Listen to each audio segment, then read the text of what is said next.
Well, hello and welcome to a solo show with me today, and it's aimed at all you riders. Actually, it's not just aimed at riders, it's also a really good one for brands who are interested in working with riders. But it's all about why riders need to have social media and why they need to take it seriously, and also why they need their own website. I'm going to talk about the kind of essential digital marketing platforms for a rider in today's world. Now, before I go too much further, I want to say that this podcast is, they say sponsored by. I'm not sure if when it's your own product it's technically sponsored, because I'm not paying me to talk about this, because that would just be weird.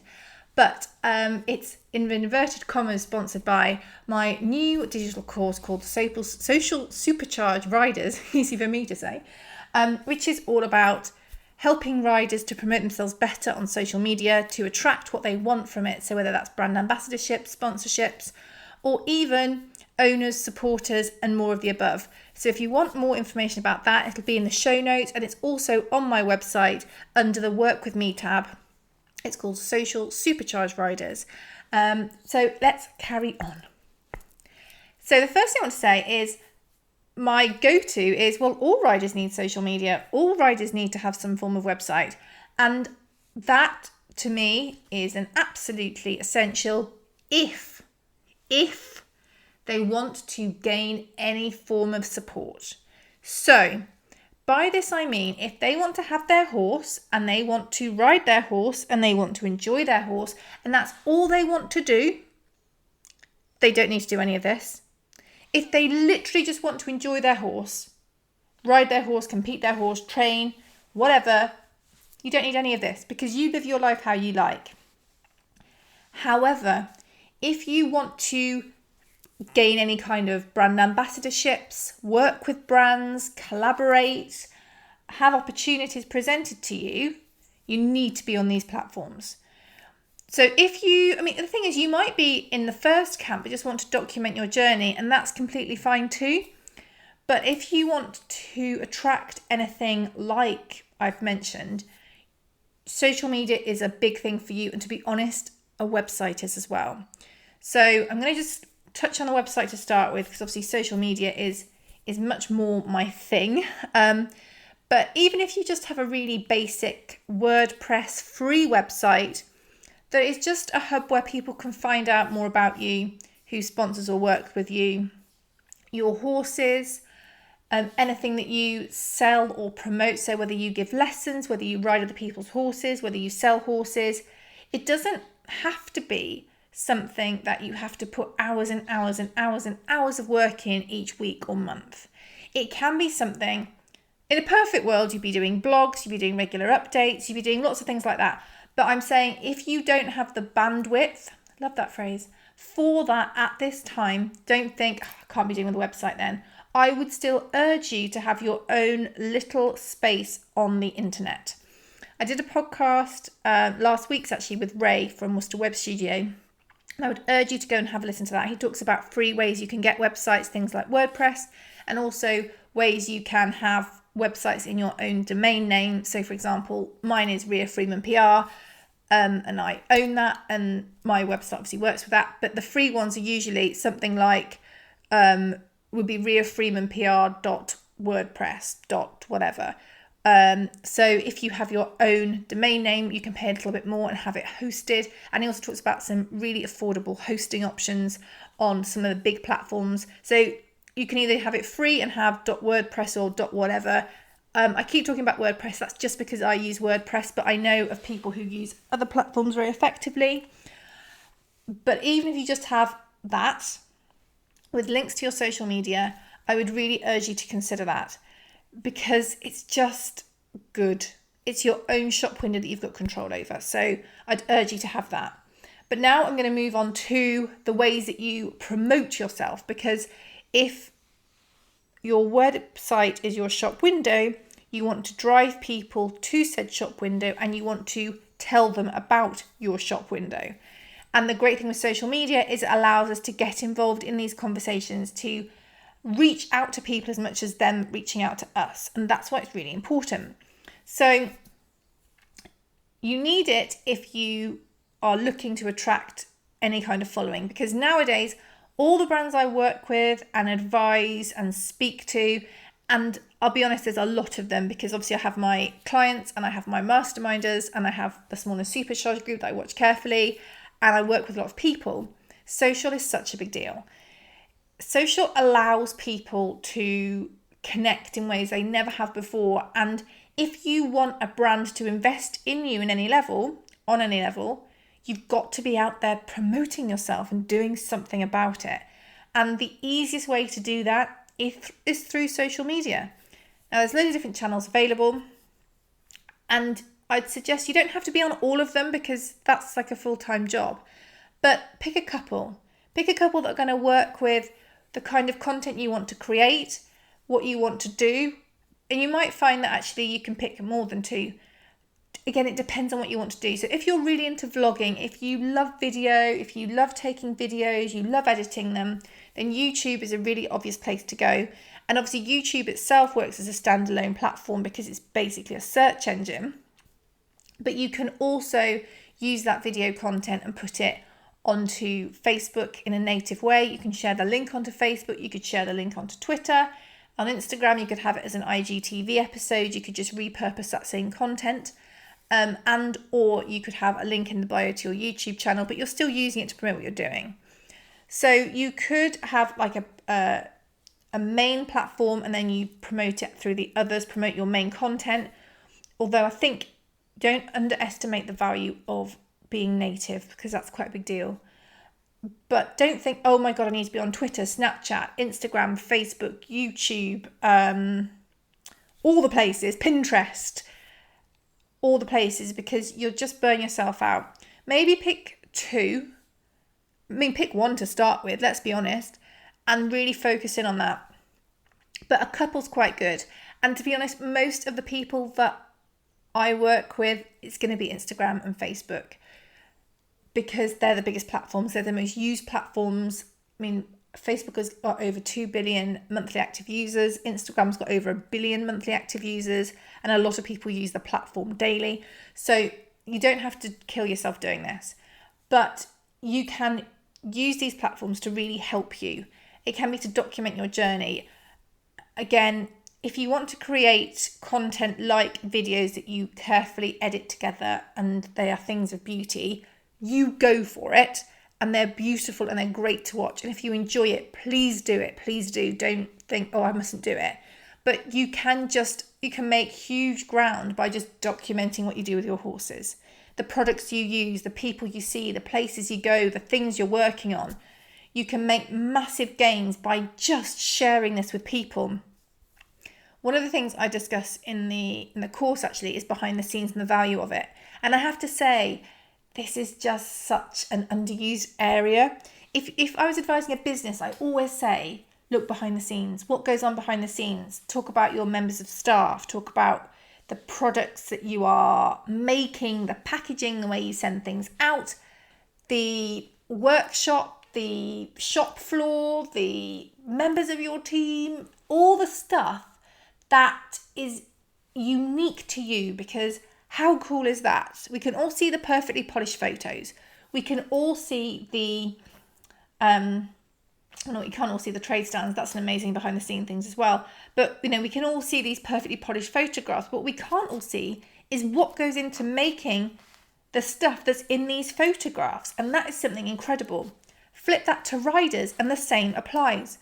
When you say that you came 7th at a show, I could probably find that out. I could probably, if you are competing, if you're eventing, I could definitely find it out. And it wouldn't take much. It would take a few minutes. I'm not saying don't share your results at all, but share more than the results. What's going on behind that result? Are you pleased with the result? Could your horse have done better? Could you have done better? Did you make an error? Is it a personal best for you?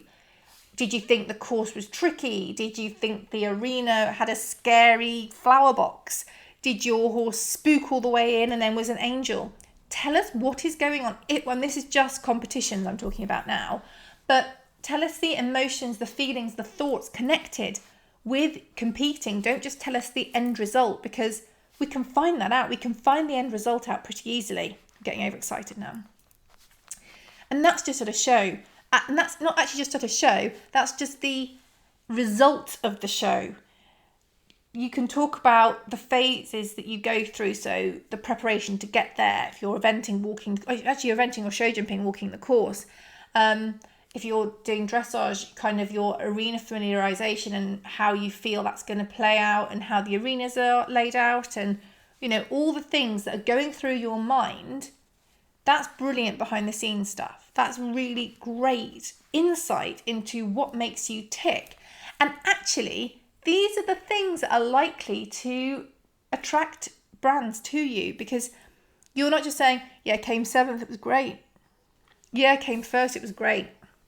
You're saying, oh my goodness, I can't believe we won. It's such a brilliant way to finish the season. We've been working so hard on it. Looking back last year, these were the feelings I had. Can't believe we've gone up a level. Really pleased we stayed at the level. Whatever, the stuff that we don't see from your first rosette. You can also share, as I said, the preparation, whether that's before you go or at the event. And this is just the competitions. Think about the stuff behind the scenes day to day, what you feed your horse, the products you use to make it shiny. All these things are really useful for people, and not just useful for your fans and followers, because it's amazing content. If your horse has got the most stunning quarter marks in the county, in the world, let's say the world, let's go big or go home.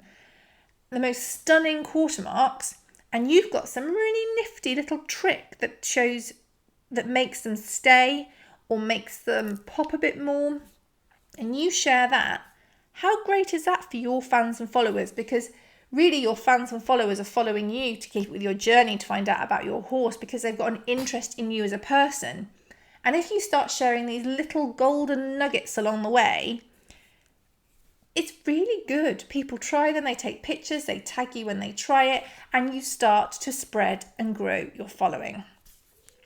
Now, if you are a brand looking at a rider and you've got a rider who is saying that they love the food that their horse goes on, because the horse maybe had issues with getting a bit fizzy before, or struggled to gain weight, or struggled to maintain weight, or just got too fat, and actually this feed is working really, really well, and you're being completely open and honest, and even if you're paying for the product, let's say you have no sponsorships or ambassadors, but if you as a brand keep seeing somebody pop up and wave flags for you and rave about you, if you're then thinking, so you've now got your brand, you're a brand, if you're listening, hat on, you want somebody who is going to be out there flag waving for you, promoting what you do, talking about the benefits of feeding your product, and you've got someone who's paying to feed it and is still raving about it, wouldn't you go for that person over somebody who has never mentioned it to anyone?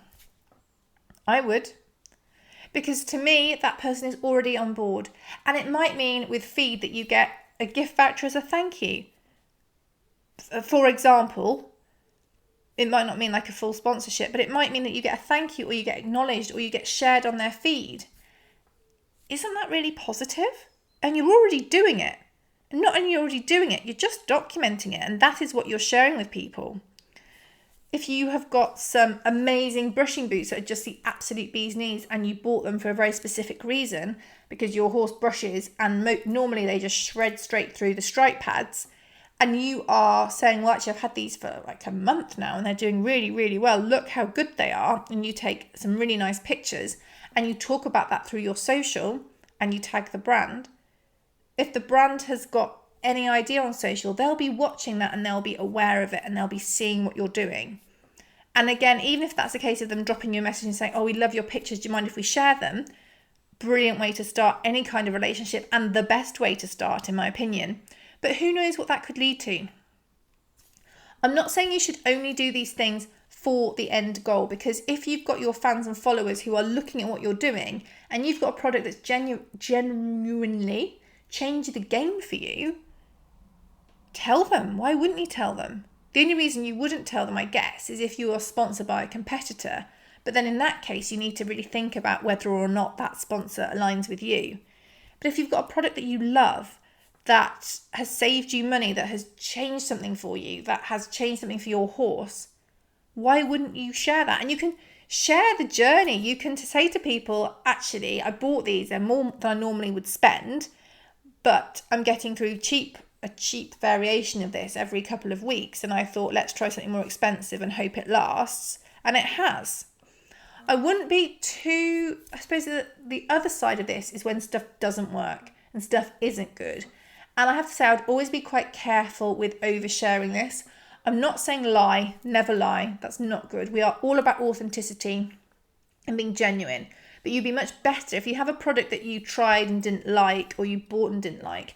You'd be much, much better speaking, even if it's in a DM, but definitely online, but not in public. So email, DM, phone call, let's go mad, let's go the old dog and bone, and explaining that to the brand, because that's useful feedback for them. But that useful feedback for them might just be specific to you. So it might be that your horse, let's think about brushing boots. It might be that your horse has got an action that will just shred them. But actually, there's a much better product out there for you in their range because of the way your horse moves.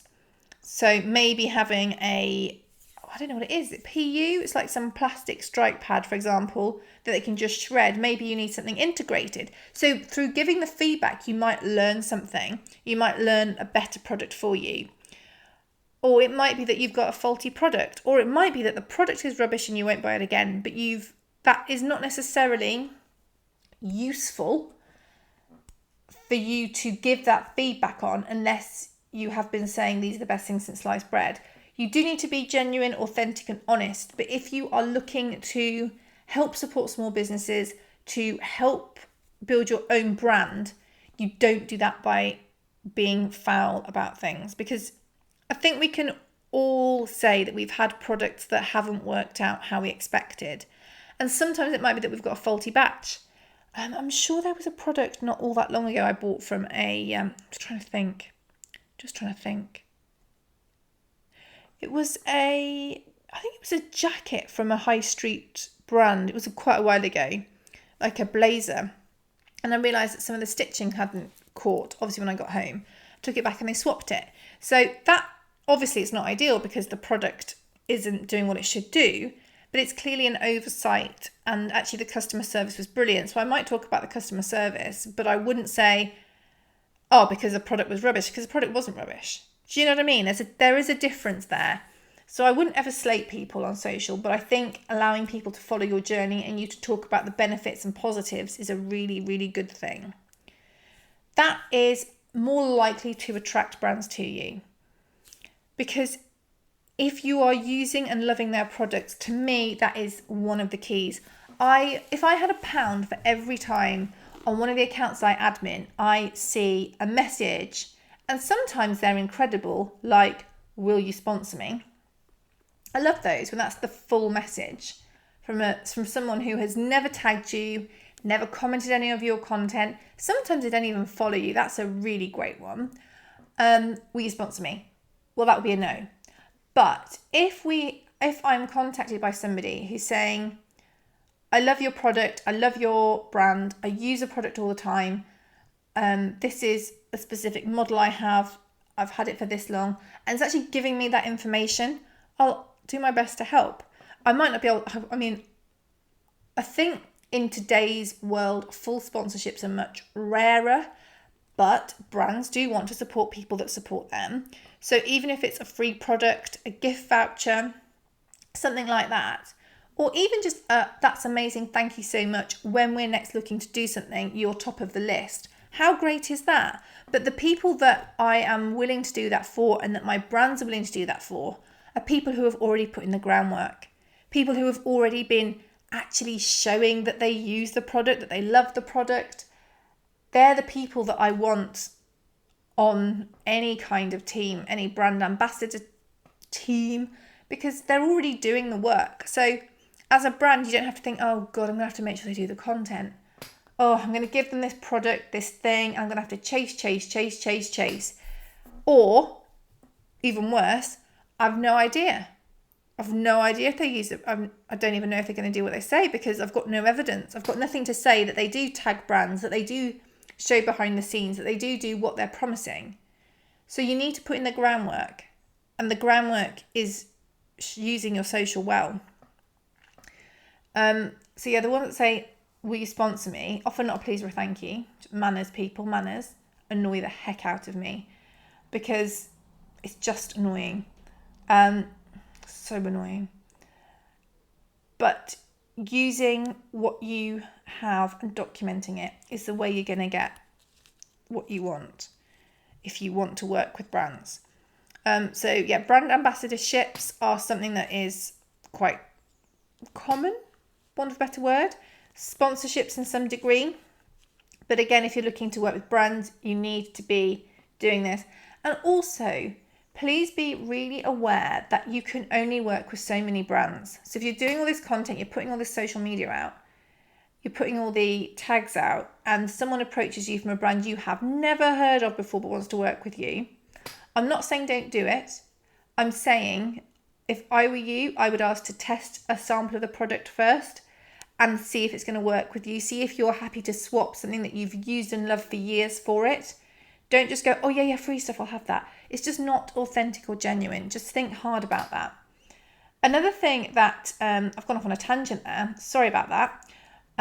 So another thing that you can hopefully gain from using your social media, this is probably more for the professional riders, is potentially owners. Because owners are people and people use social media. And you might find that your owners or potential owners hang out more on Facebook to Instagram, for example. But the more you're putting yourself out there, the more you're showing all the behind the scenes stuff, the more that people, and also your results, how you feel about it, how the horses come on, all the stuff we've talked about. If you are an owner looking to place your horse with somebody, wouldn't that be really interesting information that you're basically getting a behind the scenes yard tour, competition tour, all of the above, for as long as you want to keep an eye on them, before you even have to reach out? How useful is that? So you don't have to declare an interest. You can just watch quietly and see what happens. You can just watch and see if they are your kind of people. And not only can you judge this from the way they work with their horses, but you can judge this from the way people speak, the way they engage with others, their sense of humour, the way they treat their other owners. You can gauge all of this from someone's social media if they're genuine, authentic and honest. And how great is that? You don't have to have that awkward first date period when you rock up and you think, yeah, this isn't going to work. How do I get out? At what point can I get someone to phone me and leave here? You don't have any of the weird first dateness. You know them already. You know what they're like. You'll obviously find out more about them by going to see them and speaking to them one-to-one. But as an owner, how good is that? So as a rider, you can provide that too by just showing what you're up to. And that's another great reason why you need social media. Other things you might not have thought of, obviously the brand ambassadorships and the sponsors are probably some of the most obvious. If you're a rider, obviously owners might be an extra benefit. But there are other opportunities that present themselves that you might not think of as opportunities or as possibles, but they really can be. So when you start to build a really good engaged following, you can knock it up to the influencer level where people will pay you to create content for them. And again, I'd always be careful that this aligns, but you can either with that is a brand or a service or even a show or event, you have the ability to either reach out to people or for them to reach out to you because you've already got so much good stuff there that you can use to promote yourself. Collaborations are a really good one. And, you might even get to the point where you are working on your own ranges with brands. There's so much scope there if you want to take it. And if you use social media well and properly. But you might not want to. And that is fine too. You don't have to do any of these things. And I think this is a really important point because we are so tuned to push. I need to have this because everyone else has got it. Especially if you're someone who's doing this for fun as an amateur. Don't let something that you're not sure you want hurt something that you love. You might not want to be posting regularly and consistently. And that's fine if you're not expecting anything from it. If you want to have brand ambassadorships, sponsorships, and higher level things, you're going to need to be consistent. If you don't, you do what you want. And this is a really, really key point here, because I've seen so many people who are amateur riders, by which I mean they're not professional, and they get so passionate about their social media, but it's not just a case of you putting the stuff out there. It's a massive not time drag. It can take a huge amount of time to do your social media well, because not only are you putting out the content, but you are also responding, engaging, creating. And that can take a huge amount of time. And if you have a full-time job and you have a horse that you are training, fitting, keeping well, maybe more than one horse, and the other bit of your, the rest of your life, maybe you've got kids, maybe you've got husband, partner, whatever, and you want to spend some time with them. And then you've got social media, which can be massive if you let it. It can be too much. And I'm not saying it doesn't have to be, but it can be. And I think you need to have a really clear goal when you start your social media, when you put the time into it, of what you want to achieve from it. And when you've got this idea in your head of what you want to achieve from it, especially if you're an amateur, if it's a professional, it's slightly more obvious. You want to gain sponsorships to help you do what you do, because it's a key part of your business. If you're an amateur, you don't always have to earn the money within your hobby.